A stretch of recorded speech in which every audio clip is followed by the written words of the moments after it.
சாந்தி. அவ்யக்த சமிக்கை 3 ஜூன் 2024. जैसे कर्म स्वतः ही चलते रहते हैं, कर्मेंद्रियों को नेचुरल अभ्यास है, ऐसे ही बुद्धि को याद का नेचुरल अभ्यास होना चाहिए. எப்படி நம்முடைய காரியங்கள் தானாகவே நடக்கின்றதோ, கர்மேந்திரியங்களுக்கு அதை செய்வதற்காக இயல்பாகவே பயிற்சி இருக்குமோ, அதே போல நம்முடைய புத்திக்கும் பாபாவின் நினைவில் இருப்பதற்கு நேச்சுரலான இயற்கையான பயிற்சி என்பது இருக்க வேண்டும். நம்முடைய கை கால்களுக்கு நடக்க வேண்டும் அப்படின்னு கால்களுக்கு நம்ம சொல்லிக் கொடுக்க போறதில்ல, கைகளை அசைக்க வேண்டும்னு கைக்கு சொல்லிக் கொடுக்க போறதில்ல. தானாகவே அது அதனுடைய காரியத்தை செய்யறது போல புத்தியும் கூட பாபாவின் நினைவு என்ற காரியத்தை செய்யட்டும். इन कर्मेंद्रियों का आदि अनादि अपना अपना कार्य है.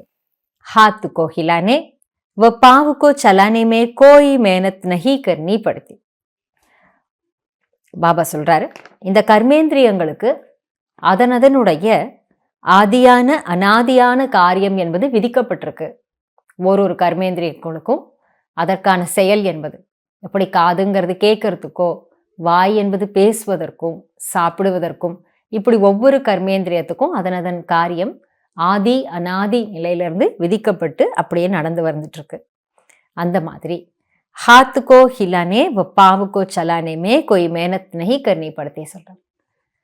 கைகளை அசைக்கிறதுக்கும் கால்களால் நடப்பதுக்கும் நாம பெருசா எந்த விதமான கடின முயற்சியை செய்ய வேண்டியது இல்லை. சுலபமாக தான் நடந்து போகிறோம், சுலபமாக தான் கைகளை பயன்படுத்தி காரியங்களை செய்கிறோம்.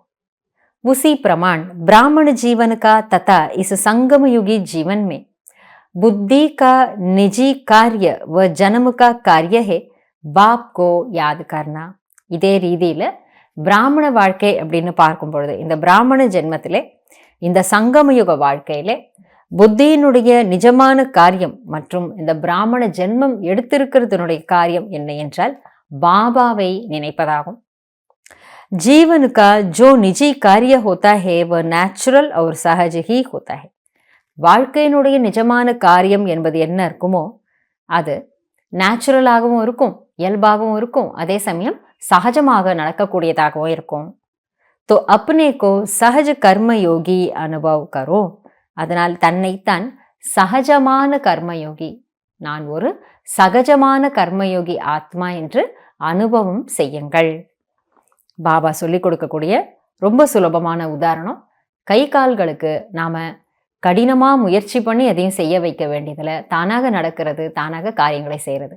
அதே போல இந்த புத்திக்கு பாபாவினுடைய நினைவு என்பது அந்த அளவுக்கு சுலபமானதாக இருக்கணும், அதே சமயம் இயல்பானதாகவும் இருக்கணும்.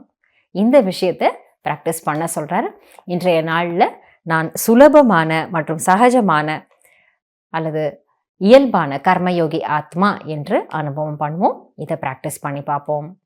நன்றி பாபா. ஓம் சாந்தி.